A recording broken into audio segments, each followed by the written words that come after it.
Good evening, everyone. My name is Todd Stephenson, and I wanted to thank the Reading Historical Society for inviting me to come and give this talk.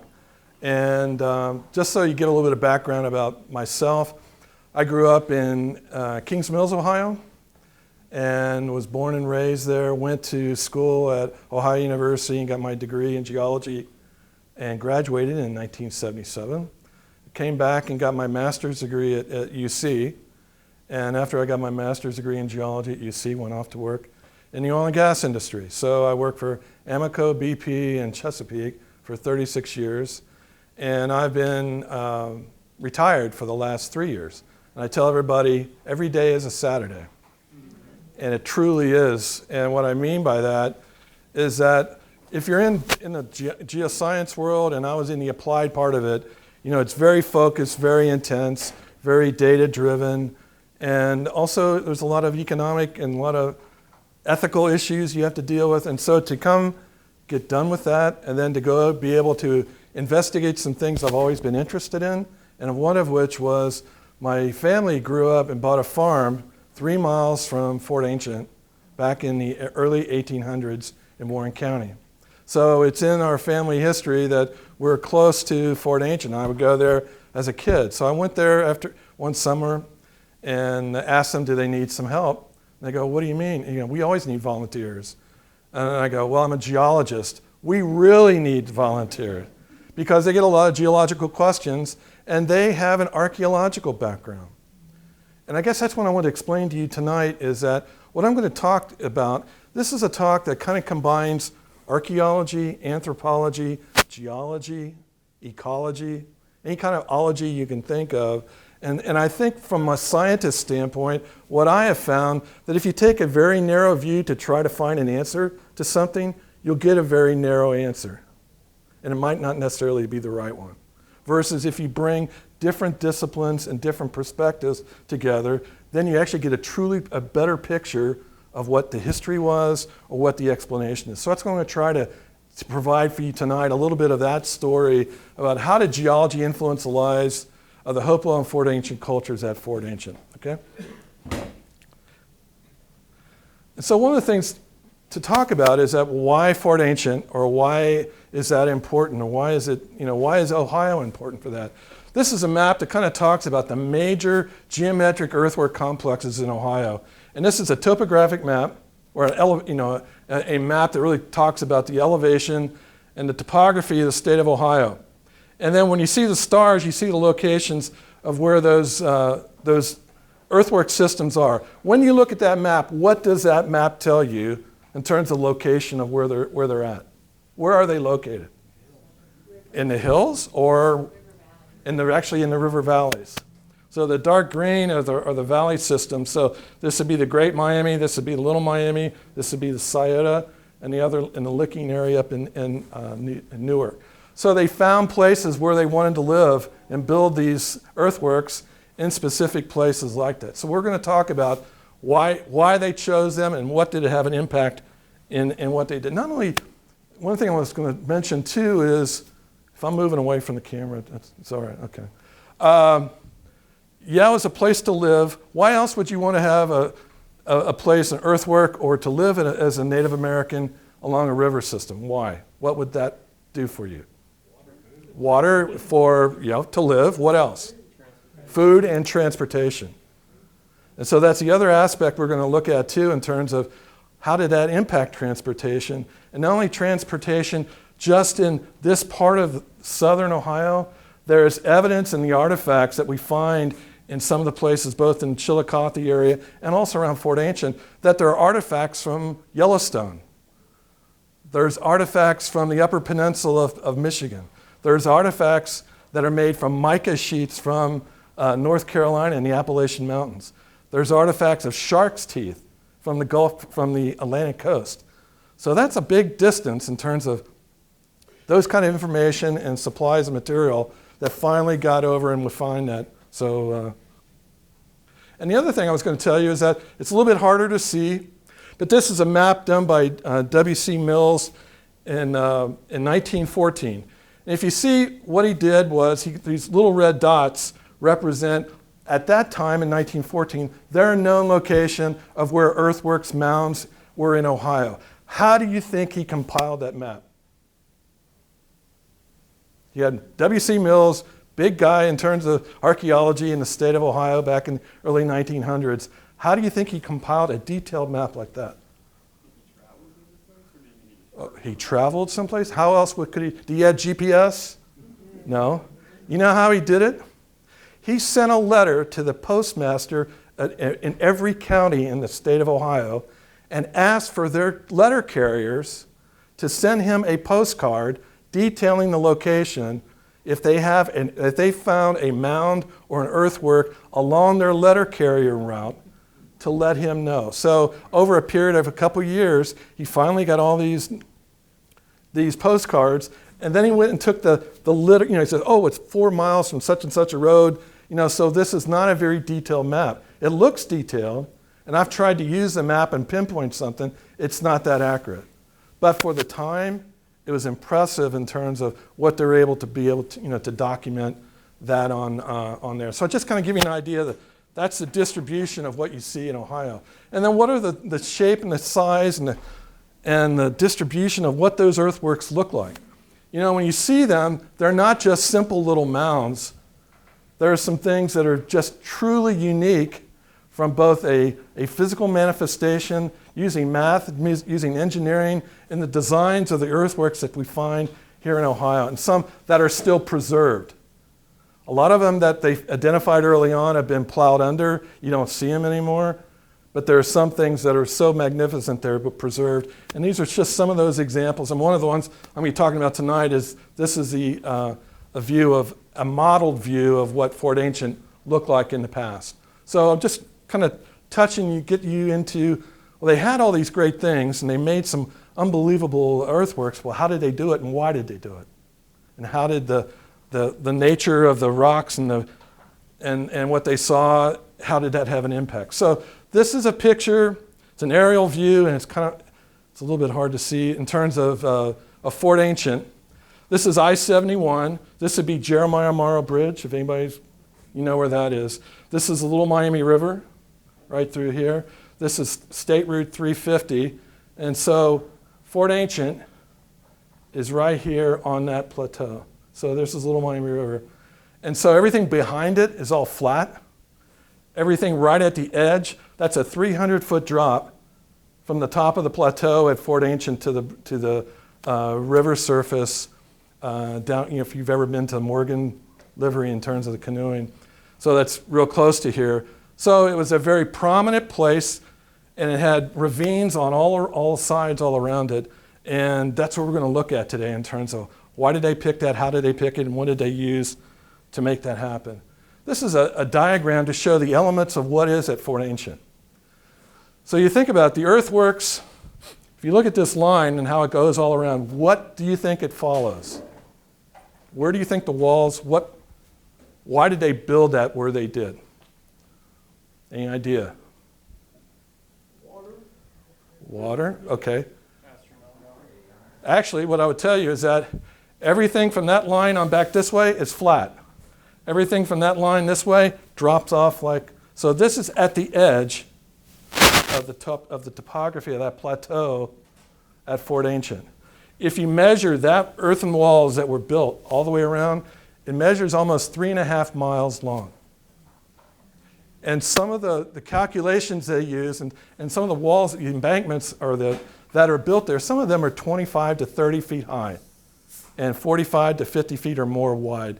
They've done calculations that they think it's about anywhere close to 550,000 cubic yards of soil and rock and clay were moved by the Native Americans in order to build that. Did this all happen at once? No. It happened in phases and happened in stages.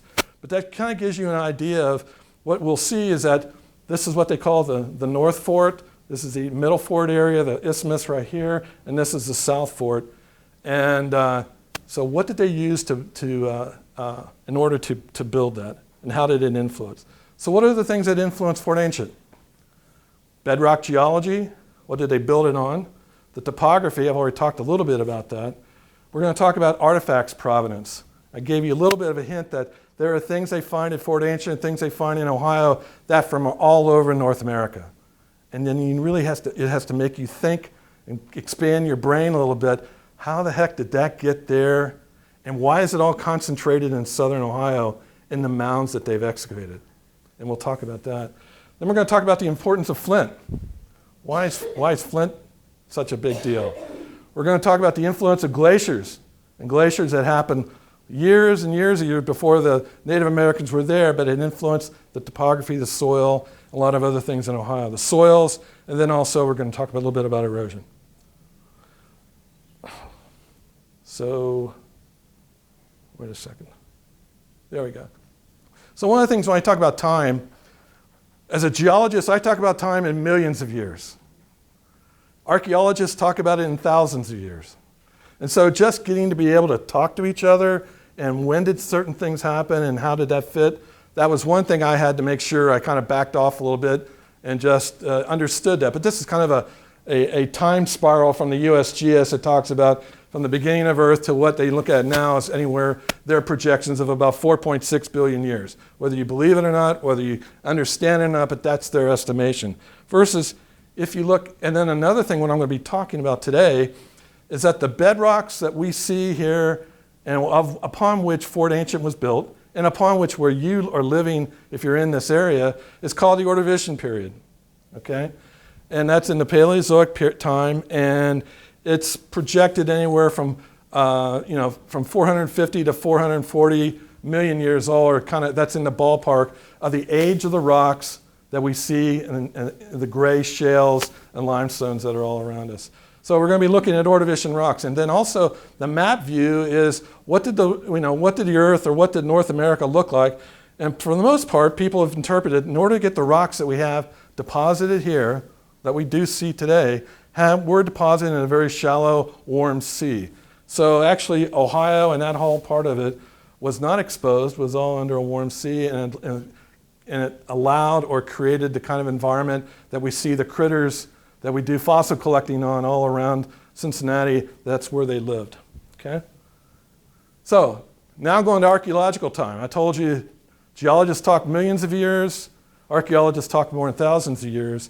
And this kind of gives you an idea when we'll use names or phrases about the time frame about the earthworks that are in Ohio. We'll be kind of referencing mostly the Hopewell culture, is when the major portion of the time is when the earthworks were constructed for Fort Ancient, as well as at Newark, and it's also in Chillicothe in the Mound City group that's present over there along Paint Creek and the Scioto Valley. And then we'll have something, we'll talk about the Fort Ancient culture. That's actually a kind of a recent phenomenon. And so they, something was built, 1,000 years before, and then they went there and inhabited it, but how did they use it? And we'll talk a little bit more about what did they do and have an impact. But then continues on in terms of, you'll see phrases, whether it's Adena, Hopewell, or Fort Ancient. You'll also hear a phrase archaeologists will use, early, middle, and late woodland is another phrase that they would use in terms of a time frame that occurred. So this is a geologic map of the United States. So what do colors represent? Anybody have any idea? Age, absolutely. So it's the age of the rocks that are there, not the lithology. It's not whether it's coal or sandstone or shale. It's actually the age of the rocks. So here's Ohio. We're right here. So Cincinnati's about right in that area. And what we're going to talk about is why does it look like it does? And so Ohio, there's a thing called the Cincinnati Arch. Okay, so if you did here's a geologic map of that part of the area. If you did a cross section from that part of eastern Ohio over into Indiana, it crosses what we call the Cincinnati Arch. And the rocks that you see, so here's a small view to say that's what the Ohio River looks like. So all the rocks are going up, and then they've been eroded, and then they drop back down, but you pick up younger and younger rocks as you go to the east, okay? So what that does is, even though it looks flat, or even looks like a depression, geologists look at it in terms of the rock orientation and say that thing is arching up. So it's a geologic feature in the subsurface that we call the Cincinnati Arch, all right? And that's very unique. Huh? And that's very unique. Well, there's arches in lots of other places. No, but it's just something that describes why we see Because if you took all these rocks, instead of having it bowed up like that, they went flat, then all these rocks would go all the way across. So because it moved up like that, that's why it would get eroded down. Okay? So that's kind of what I'm trying to describe as a regional setting of what that looks like for that part of the world. The rock types that I'm going to be talking about that are present in some ways at Fort Ancient are both igneous, metamorphic, and sedimentary rocks, and we'll talk a little bit about what does that mean. So at igneous rocks are the ones that are formed in terms of the cooling and hardening of the magma that's in the earth, either at the surface or at depth. And so some of the things that if it takes slow amount of time and allows the crystals to grow, you'll get things like granite. But if something happens that is associated with a volcano and comes to the surface and it's very fast in terms of how it not dries, but it cools, you'll get things called obsidian. Does anybody know what obsidian is? Have anybody seen anything that's obsidian? It's a glass. It's a volcanic glass. It has very unique characteristics in terms of it has a conchoidal fracture. So you hit that and it has a very sharp edge to it. So there are places and things that we found as artifacts that there are arrow points, spear points, and scrapers made out of obsidian. But they weren't used very much. And I asked, well, why not? If that's so sharp, wouldn't they? Because it's so brittle, once they would use it, it would break and fall apart. And that's why when they would use flint didn't have the nice shiny fracture that obsidian would have, but it was a lot more durable and would last, and they could use it as a tool or as an arrowhead or something later on. So that's igneous rocks we find in the area is typical. And the other part of it, we'll find granite, not in outcrop, but granite will be part of the glacier deposits that were brought pieces of granite from Canada, and you'd find in the river valleys, and they would be all rounded pebbles, and they would use those in terms of as a tool, and they call them celts, C-E-L-T-S, in terms of using those rocks to either pound their corn or to use it to knock down trees or other things, but that was a very resistant type of stone. Metamorphic rocks are rocks that have been buried with heat and pressure and are changed and are altered. So other things that we find at Fort Ancient are pieces of slate. We find gneiss that's also brought down from Canada, and quartzite that's also brought from Canada. So these are big boulders that they used that were hard, resistant, but they were something that they could definitely use as their tools. And then for sedimentary rocks, these are rocks that have been formed because of chemical means, or they've broken down to other rocks that's been transported either as sand or deposited as limestone. And so the things that we see at Fort Ancient and around southwestern Ohio, we do see a lot of shale. This is a piece of limestone, and this is a piece of chert. Chert is also equivalent. So if somebody says chert, it's the same thing as flint. Okay? Now, some people will argue that and say that flint is a higher level of quality of the silica mineral that makes flint, but it's pretty close. So we had all these. This is kind of a picture of what do the outcrop, and I'm sure if you're around Cincinnati and you're seeing either road cuts or whatever, you see these hard resistant limestone beds and the gray shale in between. That's so typical that you find it, and then you'll see a real resistant layer here. Well, the geologists go out and measure those things, and how do you think they determine how old that rock is or where they are in terms of the rock record? It all depends on the type of fossils that they find. So they're index fossils that only occur in a certain horizon, and if they find that brachiopod or find that trilobite, then they know, okay, I'm at this age of the rock and that's where I'm at. So they're always... Carbon isotopes. I'm sorry? Carbon isotopes. And that... Decompose, not so much for the kind of for the type of rocks we see here.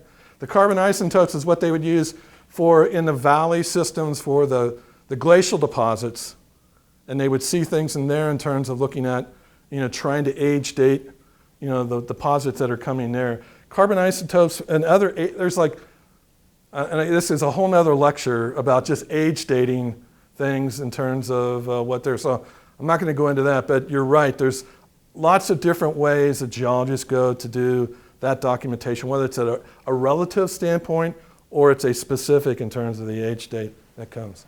So we're going to be looking at those type of formations. And again, it's hard to see it, but in terms of there's all kinds of brachipod shells that are in terms of this limestone. And that's so typical. People use it as patios stone. People use it as foundation stone. And we just take it for granted. There's people come from all over the world to see this stuff. I know people might think it's crazy, but it's true because there's some of the unique conditions where you find these fossils. And then when I talked about the environment, this is just a diorama in terms of giving a view of what did some of these critters look like that lived in this shallow, warm sea that were here in southwestern Ohio. And there are things that they called straight shell, they're called cephalopods. These are trilobites in here. And so it kind of gives you a view of, it was a pretty diverse biota that was there in the ocean there, and we find it when we go look at the rocks all around it. What's interesting, and I'm kind of cutting to the chase on this one, is that in all the excavations of all the mounds in Ohio, it's very rare, if ever, that you find that the Native Americans had a collection of fossils as part of their artifacts. Broke my heart, but it was okay.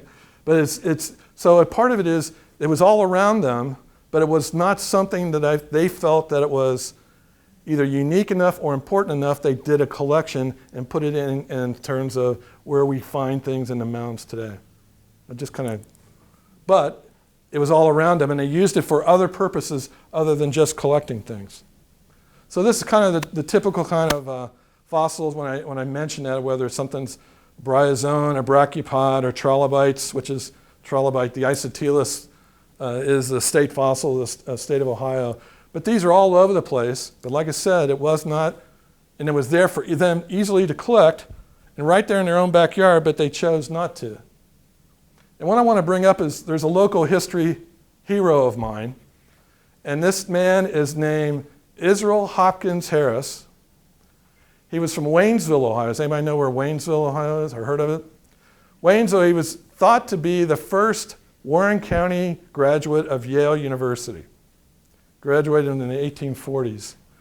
And he came back and ended up being a businessman, banker, philanthropist, geologist, and a pearl collector along the Little Miami. I don't know if you realize that pearl collecting in the late 1800s of the Little Miami River was one of the biggest businesses that was in that part of Warren County. They were so good and so high quality that Tiffany bought his collection of pearls.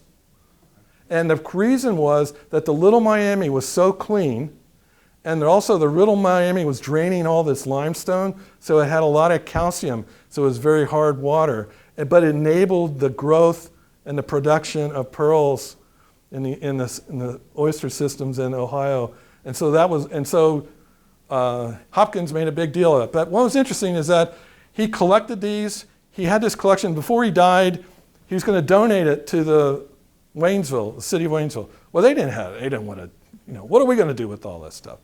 So he kind of sent some feelers around. And the Cincinnati is like the hotbed of paleontology. It's always been like that. But some of the biggest names in paleontology are from this area. Some people found out about his collection, told the Smithsonian.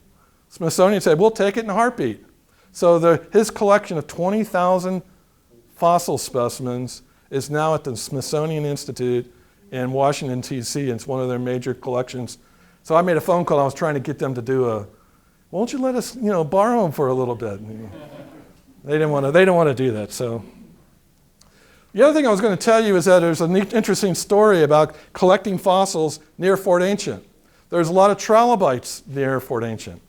So people would find these trilobites, and they were so valuable that you could get a shot of whiskey for every trilobite that you found. So they was said that whiskey was 25 cents a shot, and there were taverns in Lebanon, Ohio, that if you threw trilobites down, you could get X number of shots of whiskey.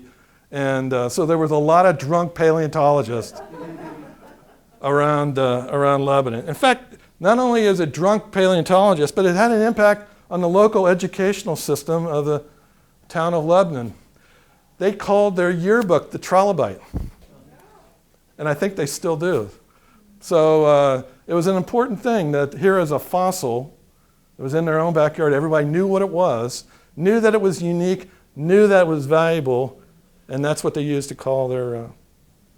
So you had all this limestone slab. So I'm going back to the resource. Why did the Native Americans, how did they have an influence? You have all these thin, flat slabs of limestone everywhere. So if you're going to need to build a wall, or if you're going to need to build a road, what would you look around, what would you use to do that? Stuff like this, right down the creek bed.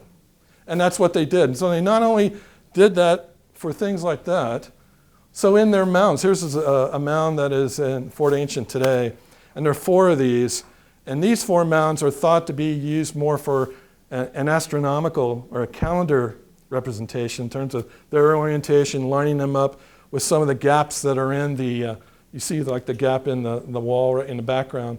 There's certain times of the year, both the moon and the sun rising and setting corresponds to the alignment of those 4 squares, of those 4 mounds. And they are capped with that limestone. Why do you think they capped them with limestone? So the grass wouldn't grow. And what else? That's good. It would preserve it. It wouldn't with this, you know, if you're going to use soil and you build up a mound with soil and you have rain, how long is that going to stay like that unless you put some kind of a, you know, clay or whatever to keep it intact, to cement that in. And so not only did they use it for mounds like this, but they also used it in their burial mounds. Not only in the mounds themselves, but also in terms of the crypts that they would build, in terms of how they found them. So his usage of that stone was important to them. And so this is a diagram. It's kind of hard to see too, but this is a traverse across one of the walls that are there at Fort Ancient. And I made a comment that they weren't all built at one time. They were built in stages. So when the archaeologists were doing the traverse and did that excavation, they were able to see several different periods of building and what that orientation looked like. So it all didn't happen at once. But what did they use to get the soil or the rocks there? They used baskets. They would have mains, and they were thinking that probably they were making estimations of anywhere from 30 to 35 pounds each. That's how they carry every individual basket to put that in there. And also part of it too is there were places where they had clay would line it, and then they'd also have some of these limestone slabs on it too. So as they build it up, it would protect it and would keep building it some more. They also had places where, this is pictures from the 1890s or 1900s. You can see a little bit of it. So these are excavations of some of the walls, and there are definitely limestone beds and rocks that are present in part of that. So you can see that dapper bowler hat there. That's what archaeologists look like in the good old days. So, what's interesting, Warren King Moorhead lived at the King Mansion in Kings Mills, Ohio. So I feel like I relate to him, you know, that. And Warren Moorhead was one of the first and the most important archaeologists that did any excavations at Fort Ancient and did that documentation. He eventually became the state archaeologist of the state of Ohio and did all kinds of excavations, not here, but also in Chillicothe and other areas, and did some really significant things. But the other part of it, he was also a mercenary. And I hate saying this, but there was the Chicago World's Fair was going on in the early 1890s, I think, 1880s to 1890s at that time, and they wanted Indian artifacts.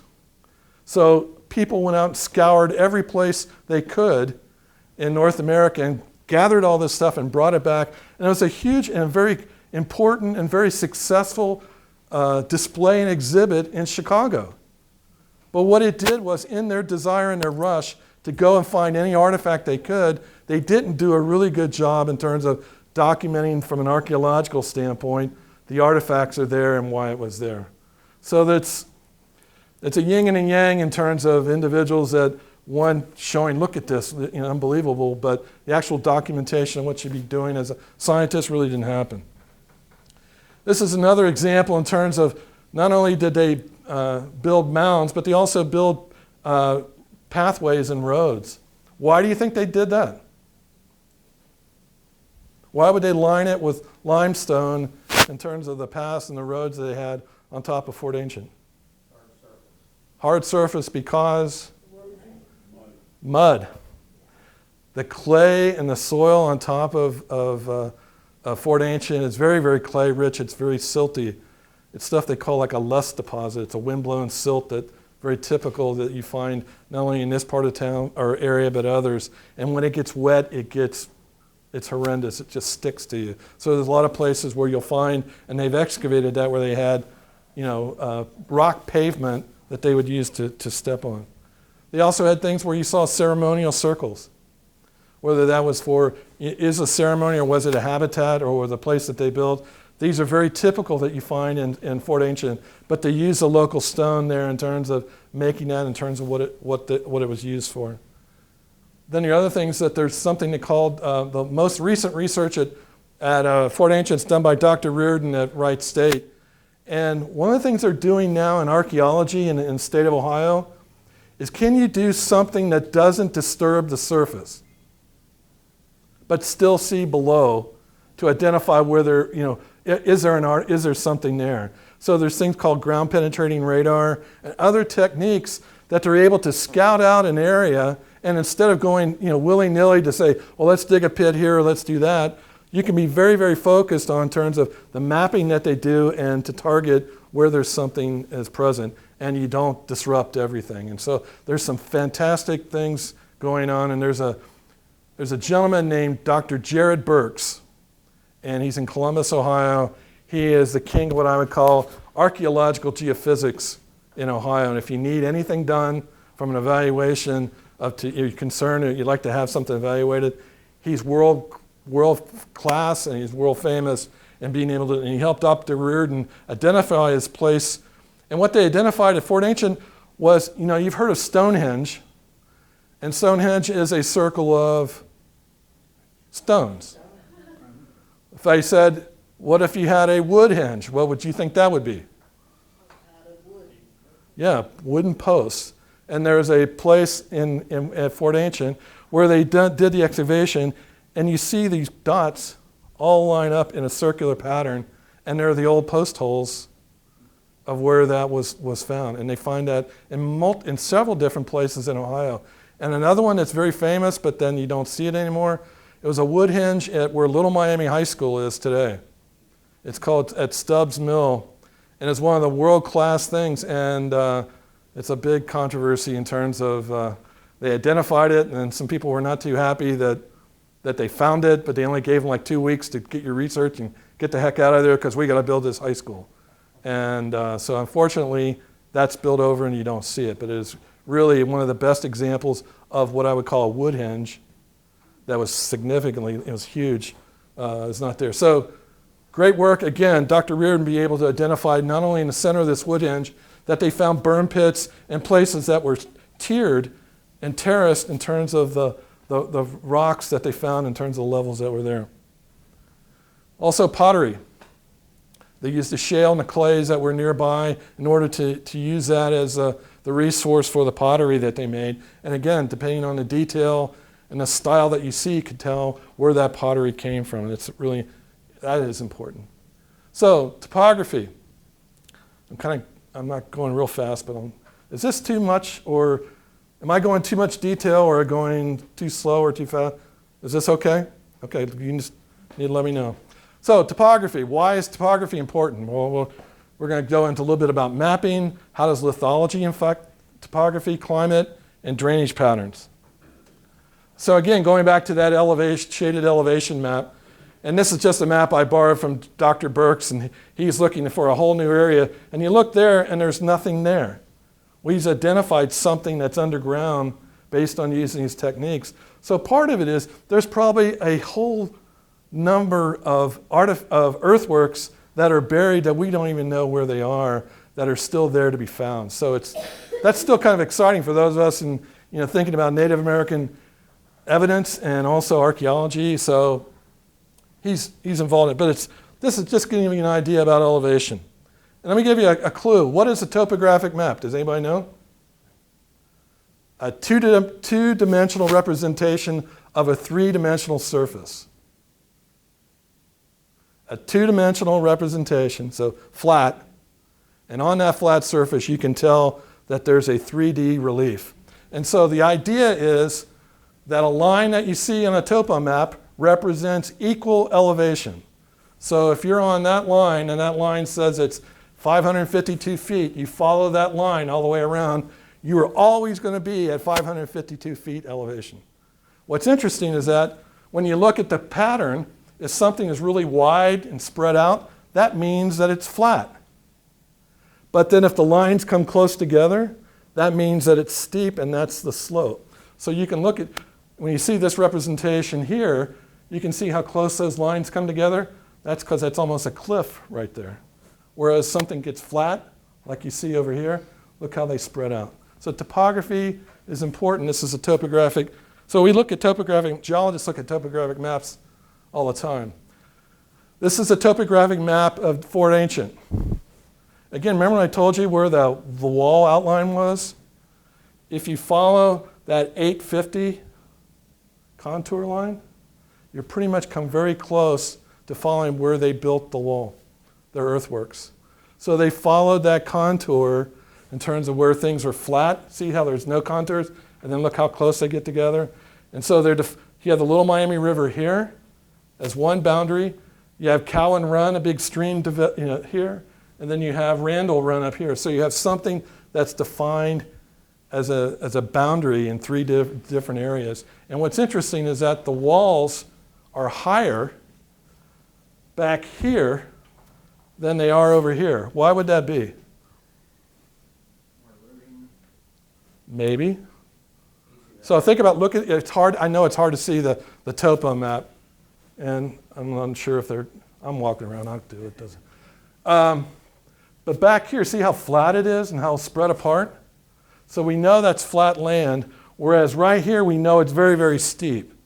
So the way they wanted to define it, to keep it looking like it's the same in terms of its defining an entity and the boundary, they had to build that up to make it stand out. Because if you're coming in from here and you want to see where is the boundary of Fort Ancient, that's what you would see as you come into that part of it. So that is one of the thoughts they look at in terms of why it looks and has the shape that it does. This is what I call, have you ever heard of Lidar data?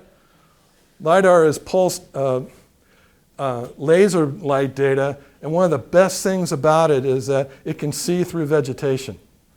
So there are some tremendous advances being made in Central America today because they're using Lidar data in search of old Mayan ruins and Aztec ruins that they never could see before. Is because this type of technology, they fly over and collect it and be able to detect a detailed surface view of what the surface looks like. So this is a detailed view, like we showed earlier, of what does Fort Ancient look like. And again, we highlighted in blue, this is where the earthworks are located, and it follows right at the edge of where everything drops off very steep. So we look at that and we say, that makes sense in terms of this is the best expression and documentation of a hilltop earthwork in the United States, if not in the world. Okay? And again, I'll mention that a little bit later. And a view of what some people thought it might have looked like is a modeled rendition. This is from the Ancient Ohio Trails website in terms of working with the University of Cincinnati. Is putting a view in terms of if they built those things and stripped all the trees and everything away, what would Fort Ancient look like? And what's interesting is that what's on the inside of it? Little ponds. What do you think those ponds represent? Where do you think the ground or the earth or the soil came from to build the embankment in the first place? Does anybody know what a borrow pit is? If you build a highway and you go down, say if you're going on a highway system and you'll see these great big ponds or gravel pits, they dug all that up in order to build that up. Well, that's what they found in terms of they dug all this up in order to build that. And then what they did was they took the clay and the limestone and then lined those ponds and used it as a water source. Because on the hilltop, they did not necessarily have a spring up there for a water source. And so they were able to collect rainwater and had that up there, and it was behind that. So you think they lived inside the complex? Or Good question. I think most people would say there was not necessarily long, prolonged habitat within it. They say, was it a citadel? Was it a coliseum? Was it a cemetery? Was it a city? Was it a calendar? They use all those kind of things, and I think part of it is most people believe it was a central place of gathering for some type of social and ceremonial interaction for the people. There really is not a whole lot of evidence for sustained long-term living, inside. Now, places outside of it, there's some other areas that they do find some things like that. But that's a great question, and they still debate it. yeah.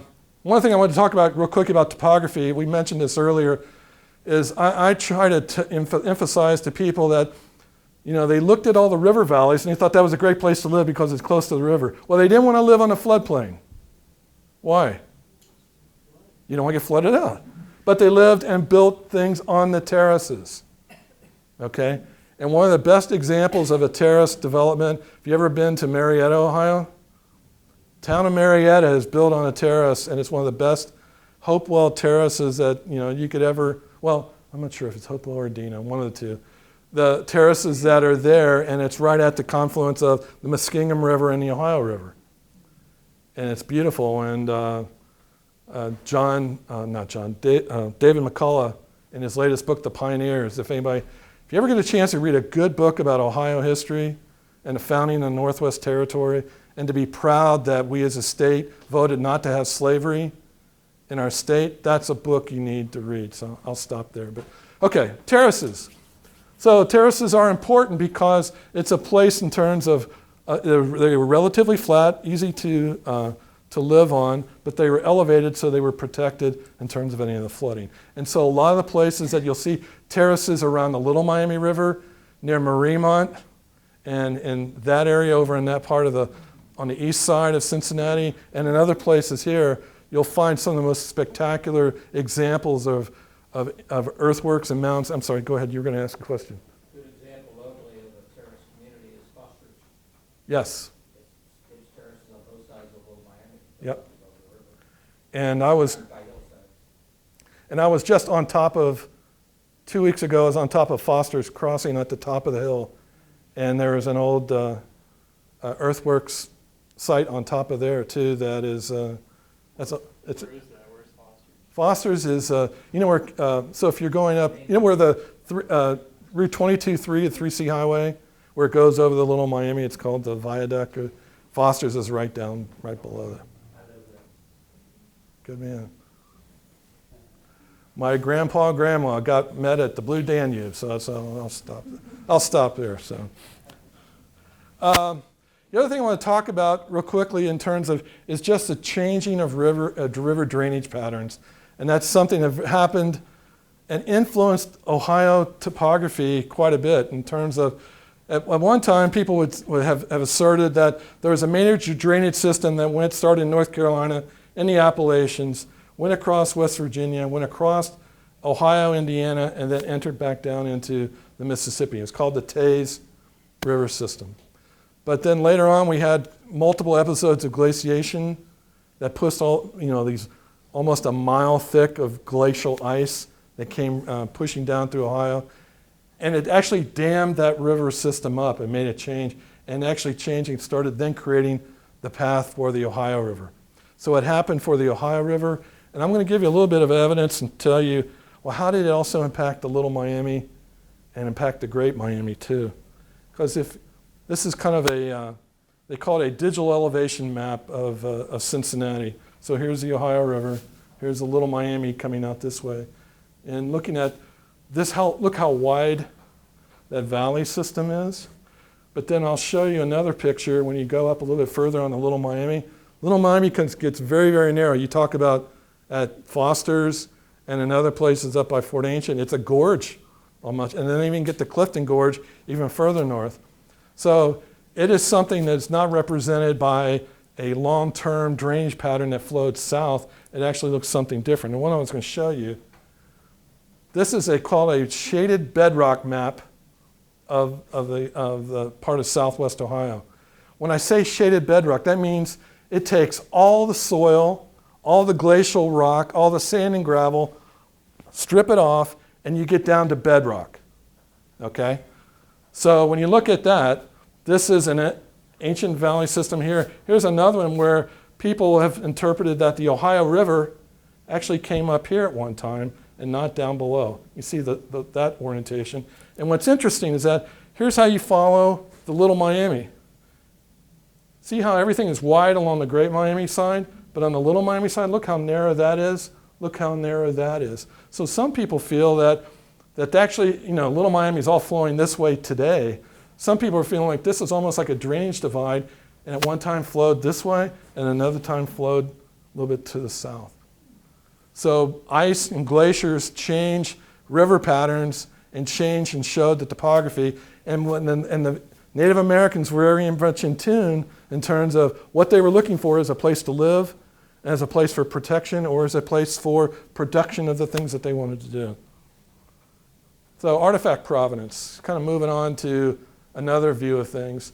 These are just examples of artifacts that have been found in parts of southern Ohio, and they're from amazing places, whether there was copper from the Upper Peninsula of Michigan and also from the Appalachians, mica sheets from North Carolina, galena, which is lead sulfide from the Ozarks in Missouri, obsidian, which is that volcanic glass. They found that in both in Idaho and Wyoming, silver from Quebec, Canada, marine shells from the Gulf Coast of Mexico, shark teeth from the Atlantic coast, quartz crystals from the Arkansas-Washita mountains, and flint and chert that they found from various parts of the United States.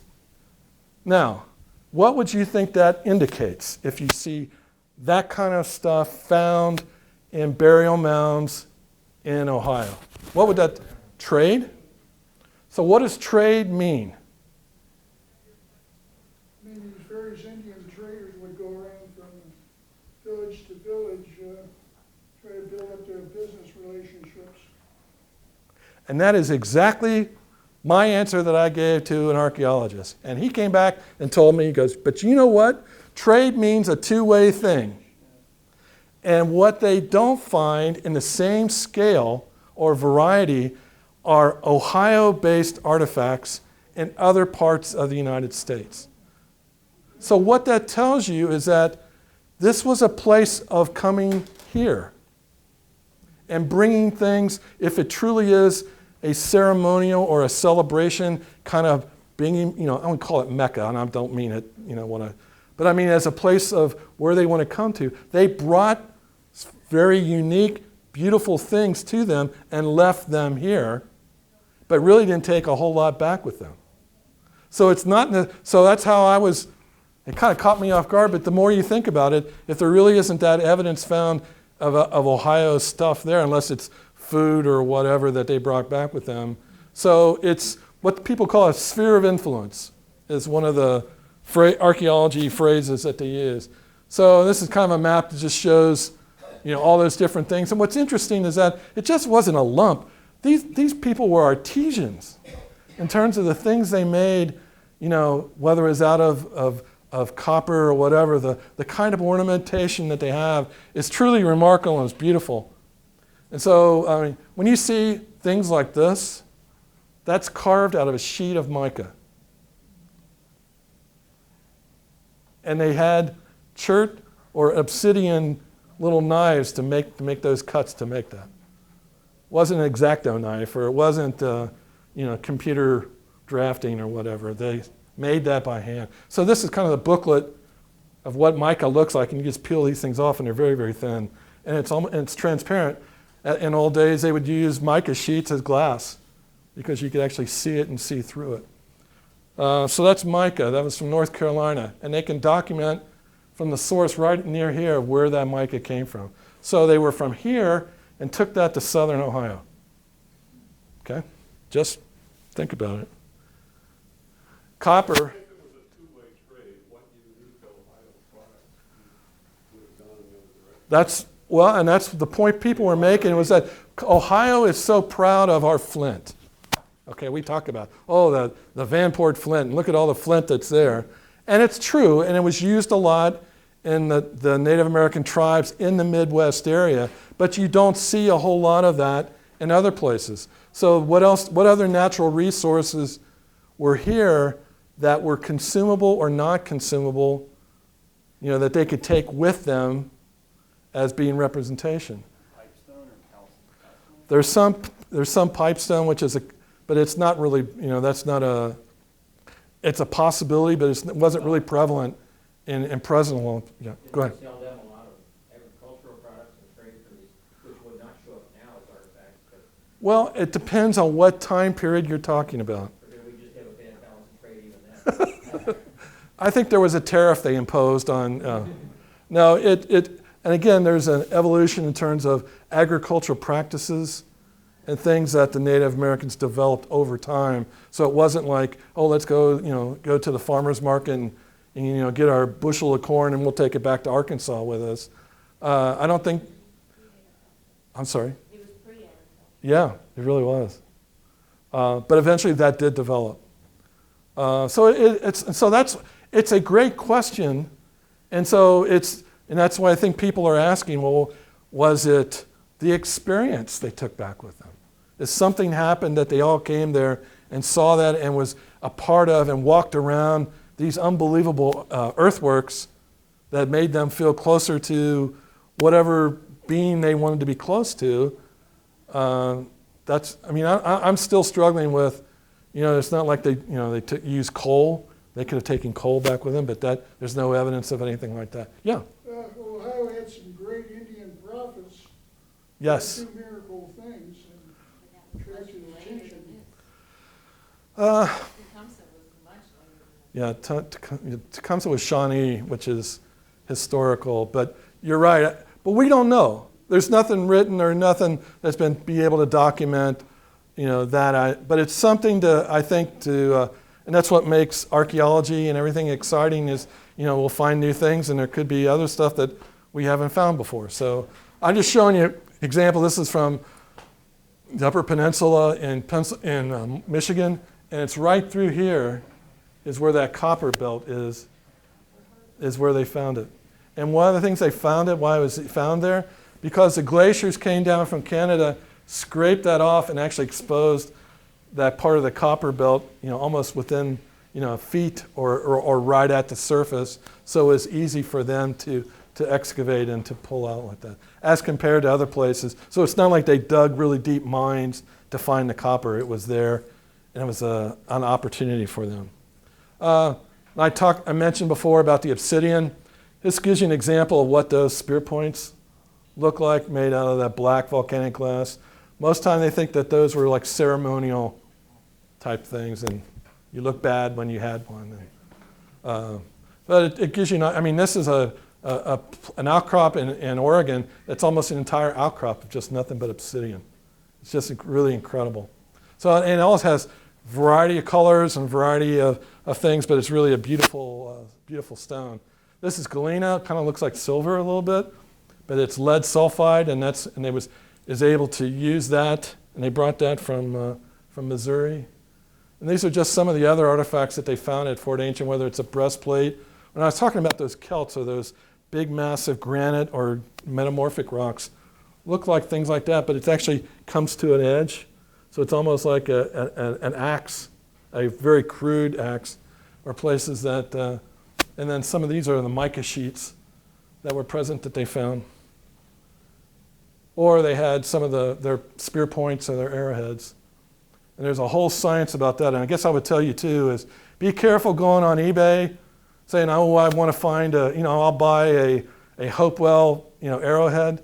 People are so good today at arrowhead napping that it's very, very hard to tell the difference unless you really have an expert to be able to authenticate. It is. But they make beautiful things, but it's just, I'm just word to the wise in terms of. So Flint, I'll talk a little bit about that. The role of it, the location, where is it in Ohio? How did they extract it? What does it look like, and what is its usage? So this is a map of where they find flint in Ohio, and it's pretty much in this area in central Ohio and going up a little bit to the northeast.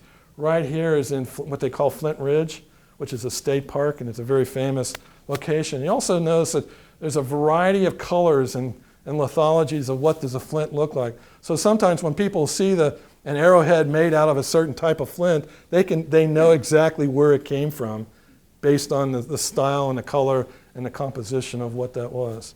And that's very typical. And it's also you can find it in Indiana and in other places. So this is a map over in east of Newark, Ohio. And it kind of shows you the outcrop along County Road 312 of where the flint is located and where the quarries are. So there's lots of different places in blue where they actually quarried it. And to give an idea, what does a flint quarry look like? Has anybody been to Flint Ridge? Okay, so you know what I'm talking about. When I say quarry, it might be something maybe half the size of this room. It's not a huge thing, and it's not real deep. And I'll give you an idea what does that look like. This is a surface view from a drone picture. I don't know if you can see it very well, but see these little pocks, little areas, circular areas? Those are indentations. Those are old quarry pits.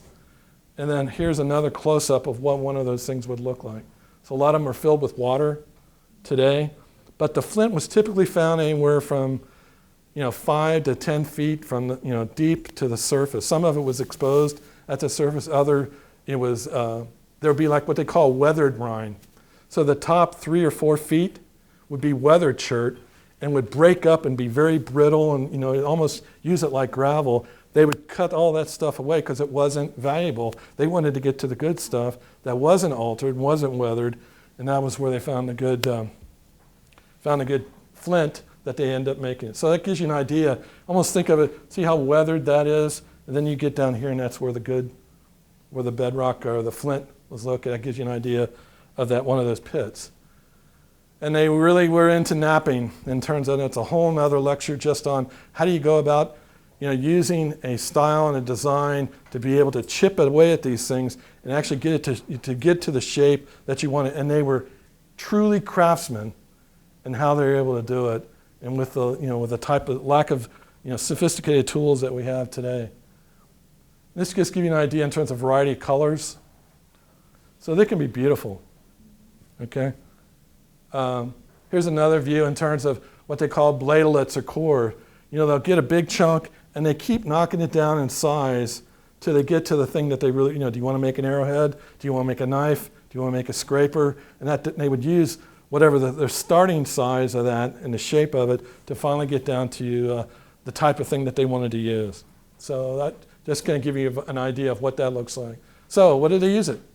So arrowheads, they're used largely for knife blades or spear points. They definitely used it for hunting animals from deer, turkey, even mastodons and mammoths that they feel that they use. They were scrapers using for cleaning animal hides. They were also used as flint drill bits that they would bore into, make holes into things that they would bore into, things that they would actually use as ornamental things or wearing around their neck that they would tie things through. And also flint pieces were used as sparks to start fires. So moving into glaciers. So why glaciers? How did that have an influence? I mean, that happened a long time ago. Well, we'll talk a little bit about it. What influence did it have? I asked people, do you realize that there were glaciers in Ohio? Does everybody understand that? Does everybody know that? How thick it was? About a mile thick. A mile of ice that came down as far south. In terms, the earliest, I think it actually went beyond the Ohio River, even into Kentucky. And then as each subsequent stage of glaciation didn't go quite as far as the other one. But and what happened is when that did, it just pushed all this stuff in front of it and altered the things below it. And we'll see, well, what did it do? So that gives you an idea when they talk about the extent of glaciation at that time. Cincinnati is like right there. So that's just an approximation about where the overall extent. And so why didn't it go over here? What was here that kept it from going that direction? Yeah, the Rockies. Not only it was a physical barrier, but also they think of it in terms of from a weather pattern and how it affected weather pattern and snow and that distribution of that too. This is a glacial map of Ohio. And what this shows, so if you get anything out about this map, anything that you see in green, think of those green as like the leading edge. The glacier would push down. It was like a lobe of ice. And so you see things coming down this way, and then they would back up. And you see another area here. One place where they didn't get, anybody know where Bell Fountain, Ohio is? Has anybody heard of Bell Fountain? And the importance of Bell Fountain in the state of Ohio for you geography majors is? The highest elevation in the state of Ohio, 1,446 feet, but nobody's counting. So it was actually a knob of rock that stuck up, and then the glaciers went all the way around it. Okay, so you see how it deflected it this way. And so when you look at these things, that's where you see these mounds, or they call moraines. So you think if everybody been to Dayton, Moraine, Ohio, near Dayton, there are major, linear hills and mounds that are there that form the edge of the glaciers. And it's very distinctive. But you look down here, there's evidence even some of the stuff down into Hamilton County. And there's places, and there's great, glacier geology around Hamilton County. And there's a famous professor at UC, his name is Dick Durrell. And he's the god of glacial geology for an area, and did a great amount of philanthropic work in terms of donations he'd done helping the community and the environment here. And there's a lot of other really good stuff here. But what I did was I showed, these are examples of the earthwork sites that are currently under consideration to be part of the UNESCO World Heritage Site. I don't know if you knew that, but Fort Ancient, Newark Earth Group, and Chillicothe, the Mound City Group, those three Hopewell sites are at the last stage of nomination to be approved by UNESCO to become World Heritage Sites, and as well as they're looking at including Serpent Mound in Adams County. So I hope it makes it. But so those are four. But think about it. I don't know if has anybody been to a World Heritage Site? I've been to Stonehenge, and I've been to some other places. It's a huge, significant thing in terms of this is something that's recognized by the planet, the people on the planet, that place is a very significant place and has history or geology or something that is unique there that needs to be preserved. So unfortunately, in Newark, some of the best examples of earthworks are on a golf course. So right now there is ongoing litigation between the state attorney general and others with the country club in Newark who have a lease of that land that they're trying to get them to. The UNESCO has told Ohio or United States, well, I'm not ever going to allow you to be a UNESCO World Heritage Site as long as you got a golf course on it. So they're trying to negotiate that, and that's a whole interesting thing in terms of how that will play out. But that's just example of, one, you got a great resource and it's a great opportunity, but you also got people that have other ideas. And well, I enjoy playing my golf game there, and so that's a whole other thing. But glacial map of Ohio, there's just all kinds of evidence. And what's interesting, why do you see all this blue up there? What does that represent? Anybody been to the northwest part of the state? How is it hilly or what? Flat. You know what it was? It's an ancient swamp called the Black Swamp. In fact, what's interesting is that when the glacier finally retreated and moved back this way, part of Lake Erie came all the way down here. So this is the old lake bed, and it never really did drain. So it's taken them decades before they've actually been able to drain all that. And so now they've drained it. It's unbelievable farmland. But because of that unbelievable farmland and the agricultural practices, they're also dumping all kinds of phosphates and everything else into Lake Erie. So the western side of Lake Erie has algal blooms all the time.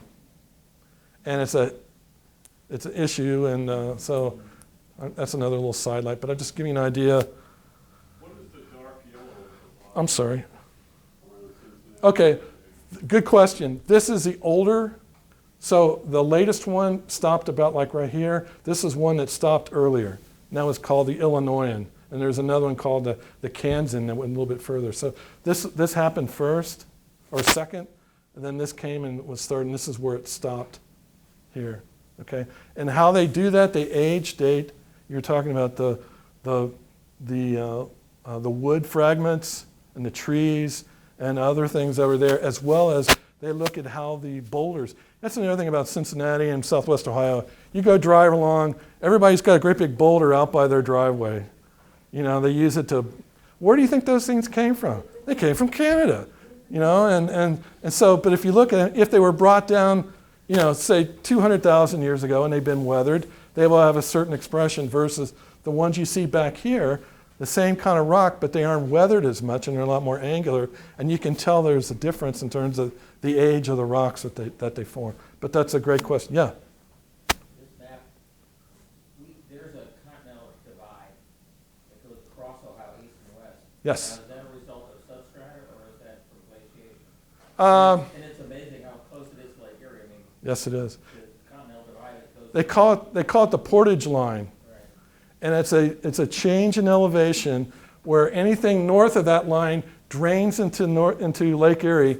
Anything south of that line drains into the Ohio River. I mean, Akron's in Summit County, they call it Summit County because That's the peak of it. Now. And then, like, when you come out, the other day I came out of Cleveland, and just south of Medina it says, entering the Ohio Valley, Ohio River watershed. Yes. And we're just south of That's exactly what that is. There's a really good map at the Ohio Department of Natural Resources Geological Survey that shows where that portage line or where that definition is. And but it does reflect, one, the bedrock below it, but it also reflects the type of erosion and the formation and the drainage pattern that eventually happened to form Lake Erie. That's a good question. Yeah? You know, when you had the map showing that the glaciers went all the way east Right. and stopped at the Rockies, I'm a little confused because I always hear people in casual conversations say, oh no, the glaciers in Ohio only went to this point. You know, the south, you know, eastern Ohio didn't have glaciers. You know, people talking. Sure. Well, Did they go all the way to the Atlantic Ocean or? well, it did. Now, what I want to tell you is that here is kind of the boundary of where they think the glaciers really didn't impact it. But it didn't mean that it came back this way and there was ice that went down. In fact, we know Long Island and parts of New York was absolutely impacted and affected by glaciers that are there. And they show striations and all kinds of stuff. So this is just one part of it. But New York City was glacial. yeah, absolutely. What's part of it? The Finger Lakes that you see in New York are old glacial valley lakes that are preserved as lakes. Okay. And I was just showing you examples when we talked about, well, what does it look like when a glacier comes down and what are the types of things do they form out in front of it. This just kind of gives you an idea in terms of, you know, you have this thick lobe of ice coming down. They're building end moraines or cames out in front of it. There's stream beds there. And also, so that's what it looks like when it was coming down. When it was retreating and it left, then it would leave things like this. And it has this thing called an esker. Does anybody have an idea what an esker is? Okay, let me give you a clue. Here is an ice tunnel. Okay? There's a tunnel below the glacier and water was flowing out of it. Now I'll show you this picture. So now you have this mound of dirt that's built up like that. That's from the tunnel. So you had a concentration of when things were, when it was melting, it was taking meltwater and taking the sand that was at its base and concentrating it along that tunnel and deposited. That's what they call an esker. In fact, there are eskers preserved in the surface today near Circleville, Ohio, in Pickaway County. And they actually use it for a gravel pit because it's got such great sand and gravel in it. Yeah?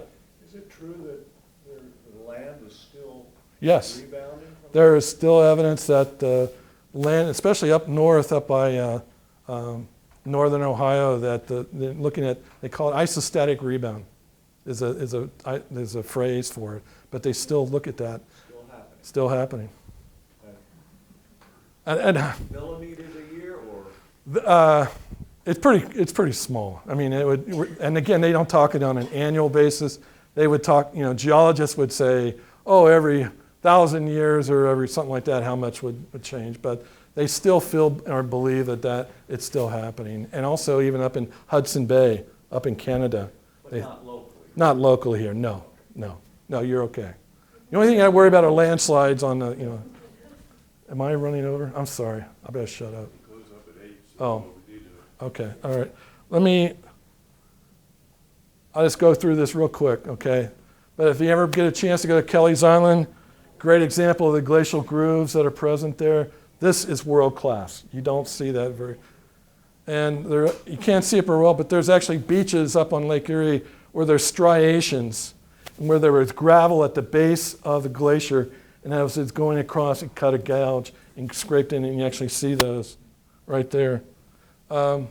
This is a boulder in Lebanon, Ohio, and they call them glacial erratics. And actually, the people that have done the studies on what the lithology is of it and be able to trace it back up into this area between Sudbury and Ottawa, and that's the source of most of the granite that you see in the boulders around southwest Ohio is from that area of Canada, and brought them down like that. Okay. Then there's things called kettle lakes where you had ice blocks that broke off, came in, had sediments on top of it, melted, and actually formed lake depressions. So you'll get bogs and swamps formed from things like that. And so that's why I mentioned there's plenty of those up in northern Ohio, places where people do the cranberry production. And I showed a map earlier about this is the extent of what the black swamp looked like in northern Ohio. And that's how big it was. And see how it retreated back that way in terms of and that's how flat it is. And they're trying to, the way they did from a drainage standpoint. There's things called cames, which are just rounded hills, very present. Here's the example of that ice cave. And you see all the sand and gravel in that. And it's hard to see, but if you look, this is like a rounded hill, and it goes on for about a mile, and that's where it's encircled, and that's called an esker. And that's from a glacier. This is just glacial deposits you find in creek beds all around southern Ohio. Because of them, some of the clays that are in there, they're not very stable when they get wet. And when they get wet and you have development on top of it, things slide. So unfortunately, that's a product and an issue and a hazard for the city of Cincinnati because of these kind of deposits around the valleys around here. Other thing, we see lots of sand and gravel pits. That's so typical that you see, and that's evidence of that's were deposited by glaciers. You also see evidence of mastodons and mammoths. So some of these old fauna that was present living here. And what's interesting is if I show you a map, some of the highest concentration of mastodons and mammoth artifacts or fossils have been found in Hamilton and Warren County and Darke County. Why do you think that? It's because of the glacial or the sand and gravel pits that we have here. And when they dug up all these things that these animals died and were buried during a flood or whatever, and then covered in sand. And so you see those, but look at them, they're everywhere. And I know we got to go. So there's benefits to Ohio, and that's pretty self-explanatory. We can talk about that later. I just wanted to, soils. I go through and talk a little bit about soil development. I don't think I need to, if you guys want to talk, discuss that more, we can, but I just showed different examples of where we saw soil horizons and how they were present, how they were developed, and how the glaciers impact that soil profile that we see in this particular area. And again, this is kind of me saying these are important things, roles that soils play today, as well as that they played for the Native Americans when back in the time when they were here. These are just the soil regions of Ohio. They just give different descriptions of what they look like. And part of it is, if you follow that line, that kind of follows the edge of that glacier. Follow it too. So that's how much of an impact that it had on the distribution of soils that we see here. This is, it's kind of bleached out, but this is a soil map of the southwest Ohio between the, and kind of goes into detail a little bit about that. I'm not going to, again, we don't have time to do that, but it's a pretty neat story in terms of trying to understand the difference between the Great Miami and the Little Miami, what happened in between, and its overall historical development, and what kind of soils you see associated with that. And the other thing that's interesting is that the aquifer that is below the Great Miami versus the aquifer potential below the Little Miami, there's a huge, huge difference. There's a huge, thick, wonderful aquifer underneath the Great Miami, especially up in the Dayton area. That's a world-class freshwater reservoir that hopefully they don't screw it up. Versus the Little Miami, it's not like that. It's smaller and it's not as thick. So that's why people think that the development of the Little Miami is a lot younger in age geologically, because it hasn't had time to build and deposit that amount of sediments to make the valley system like you do see in the Great Miami. Erosion, I'll do this real quick. We talk about difference between weathering and erosion. Weathering actually goes through and softens the rock and breaks it down. Erosion is where you move it. That's the difference, okay? And so there's been erosion efforts at Fort Ancient. They've had those even back in the 1890s. They saw it, and they're trying to deal with that. You see it today in terms of the ravines that are around it, that they're cutting into it. In fact, I just talked to Jack Blosser 2 weeks ago, and they're finding a major erosion event on the northern side. The estimate to fix that is like $800,000. Do you know how much extra $800,000 of cash they have to do that? They don't. So but if they don't do something within the next 5 years, potentially part of that whole northern wall embankment will collapse and fall. If it's a heritage site, will they help? Absolutely, they would. That would be one of the requirements that they would have in order to get that site status, that the state would have to say, yes, I'm going to step up and support that. And again, just other pictures of ravines. And also there was and I'll finish with this. There's always been examples of people say there's terraces on the outside of Fort Ancient, that the Native Americans built terraces and they lived there. And so if you see Fort Ancient, here's where they found the terraces. So as a geologist, I was kind of skeptical, because I know there are slumps and terraces found all around southwest Ohio that have been formed by natural means, not by somebody building them. So what we did was go and look at this, and we're trying to convince them that, and I know it's really faint, but there's like faint line here, here, and here. Those are where they said the original terraces were, because they were flattened. It's not steep slope like that. It would come and do this. And then at those terraces, they found artifacts. So either the people were buried there, or they camped there or lived there. So the archaeologists would say, oh, well, they built the terraces. So what I say is that, no, the terraces slumped and they were there, and then the Native Americans then go and inhabited and used it. So it's not either or, it's and. It's geology working that you see, and there's landslides and slumps in our area all over the place. And other thing I showed them is that this is kind of one example of a flattened area, or even this area along this very steep slope. And the other thing I pointed out to them is that when you see bent trees like that, that's also an indication you're having slope movement, that the tree is still trying to stay vertical even though the soil below it's moving. So that's kind of little tricks of things that you look at like that.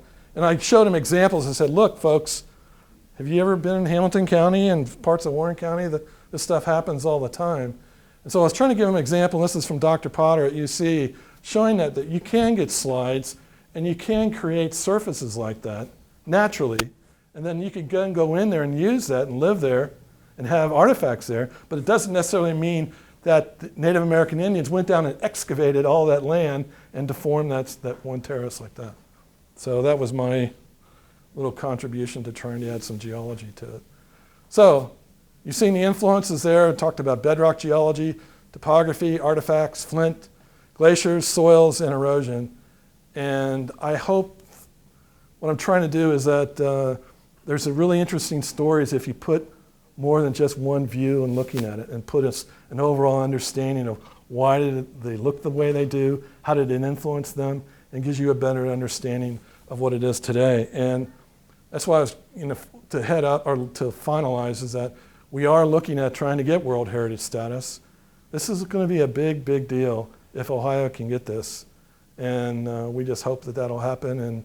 And I guess as being a volunteer at Fort Ancient, it's just up on I-71, just out, east of Lebanon. If you ever get the chance to go up and see it, it's a great place to go visit and lots of interesting things.